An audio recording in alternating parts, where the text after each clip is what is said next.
Mr. Consilvio. It is to see if the town will seek approval from state legislature to explore a reconfiguration of the town tax base away from property tax to something different. Do board members have any questions? I think I would definitely need legal counsel to review if this is even our purview, but I enjoy the idea. So I don't know if this is our purview, but. So I guess my question to the petitioner is the goal of this not necessarily a bylaw, but more of a non-binding resolution that the town would take this vote by town meeting and go and inquire with the state on a possibility of this? Exactly. There's plenty of, think tanks. Every billionaire has a think tank. And it seems to me that it would make more sense just to ask the people what they want, if this is a good idea. And then it's kind of much harder to ignore a town asking a question because, the lobbyists will just throw money at depending on who pays them, they will just come up with the solution that they're paid for. I'm really just looking for solutions. And I think given the amount of angst generically over money and how we collect money and who gets more and who gets less, I just think there's nobody's job to look at the system at 20,000 feet. And that's sort of how I do look at things. Are there any additional questions? Thank you so much. If you could just stay, you are also Article 41. That is to see if the town will seek approval from state legislature to explore the formation of a publicly owned community development financial institution in collaboration with the Division of Banks and Division of Insurance. Do board members have any questions? So I got a couple on this. So this is an interesting way to use CDFIs. Normally they are sort of quasi-private to do investment of real estate in areas that normal banks would not invest in. Is the normal way that these have been used. Has any municipality that you're aware of in your research on this thought to use a CDFI in this way? This is way outside the box. Okay. Without a doubt. There's a term called the fire economy, which is finance, insurance, and real estate. If you take these two things that I've submitted, they're basically to constrain the fire economy and give it back to the citizens. Because certain people, I could get into economic theory, but I don't know if I should. But, we talk about trickle-down economics. The system is actually trickle-up economics. And the finance, insurance, and real estate have a mathematical advantage because the system doesn't quite work the way we think. You play Monopoly, one guy takes all the money. Everybody played fair. The winner didn't cheat, but the math will make somebody win, which means that the majority loses, which is very anti-democratic. Like we have a mathematical problem. And so if you take these two together, we can address the math of the economic system as opposed to picking winners and losers and, because business is ultimately about cost shifting.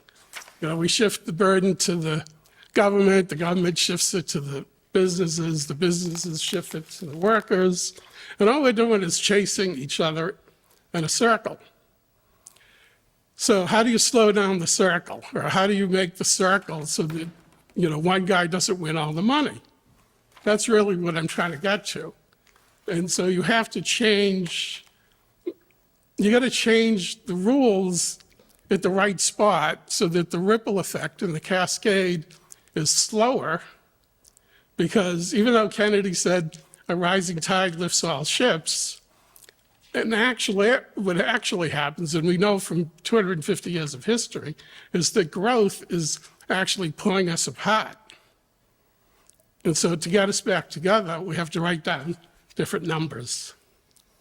So I guess my second question is, so the way this is worded, so to see if the town will seek approval from the state legislature. So the only way the state legislature grants approval is by passing a bill.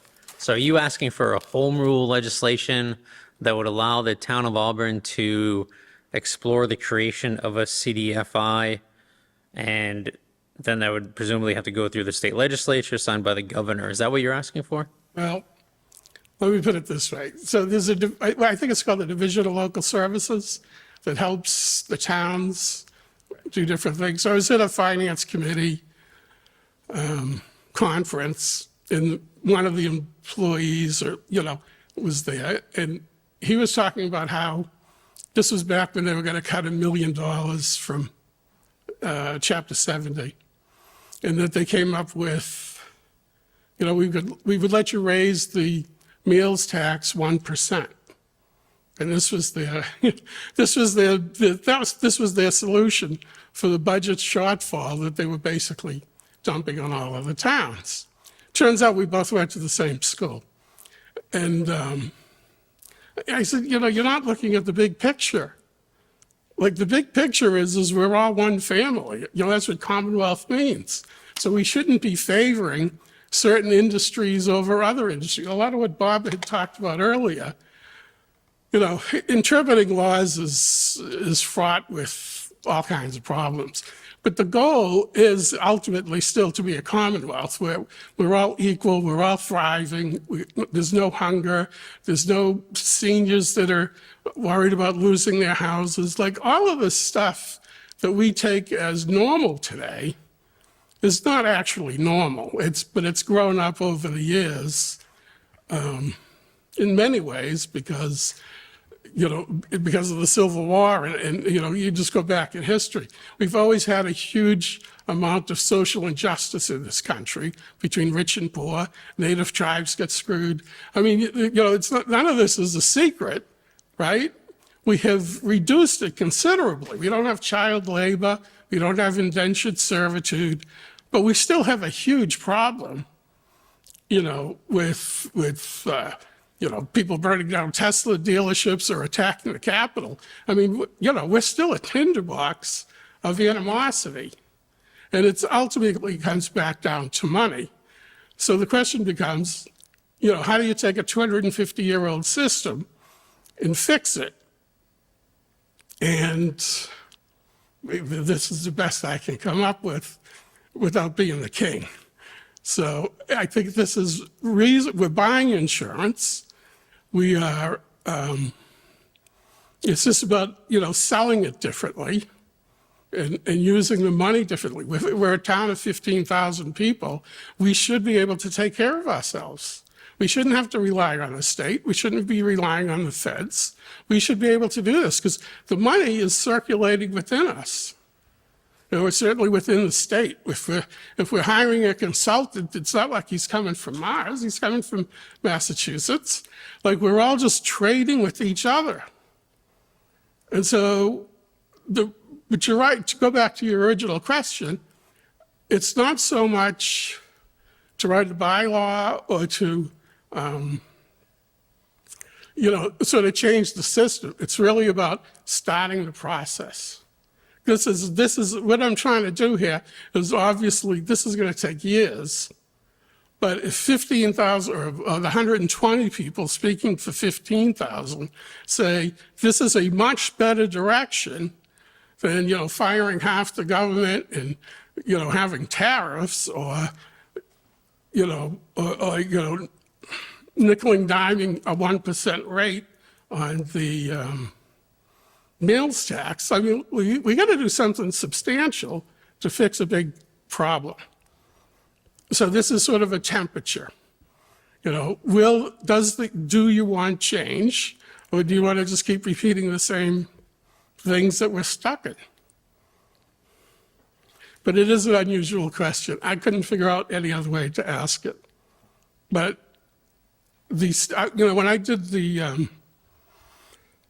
what do you call it? The citizens legislative thing at the Senate a few years, probably 5 or 10 years ago. I asked the DOR for information. They flat out refused to give it to me because they don't really want to have a discussion with anybody about how to fix the system. They just kind of, like all of us, they just do the same thing because that's what's been decided. I've talked to reps. We had the reps here the other night. I talked to them afterwards. They'll tell you they can't get 120 people or 140 legislators to agree. So I'm saying, okay, well, maybe we can get 120 town meeting members to agree. So I guess, so then we'll maybe you go asked from there. this question. I mean, so I'm just trying to understand if what you're asking is the best process to get the wheels moving. Did you ask the senator and the representative whether they thought a home rule petition was the best course of this, or is it a study committee appointed by the select board or something along that lines to, because going right to the legislature, if they say no, it's dead on arrival. I mean, it's dead. Well, that's why I put the divisions in there. Because it's not, the legislature, I'm not even sure, to be honest with you, I'm not sure how much information the administration will give to the legislature. So that's why I have both in there. I guess So that we can Mr. Green's- literally, we can set up a committee that says, we want to form a CDFI. And then there are no laws, there's no laws that exist for a town to do that, like you said. But the Division of Insurance is going to have a whole lot of things to say about that, separate from the legislature. And they're going to defer, the legislature is probably going to defer to the Division of Insurance. I So- think this is something that, would require a lot of outreach, not only to board members, but to town meeting members, to get them to even understand this concept. I know you and I have had conversations in brief about these type of things, but I make no pretense that I'm an expert on it. Certainly, you have the right to petition. I just don't know with, again, similar to some of the other articles, if it's worded in a way that is understandable as to what we're asking. Are we asking town meeting to petition the legislature to do something? Because that's not clear in the wording. I guess I'm just at a loss on that procedural issue, and I like people to be successful, especially when they put a lot of effort into these articles. So, I just don't want it to get reflexively rejected because people don't understand it. I guess that's my concern. But anyways, thank you.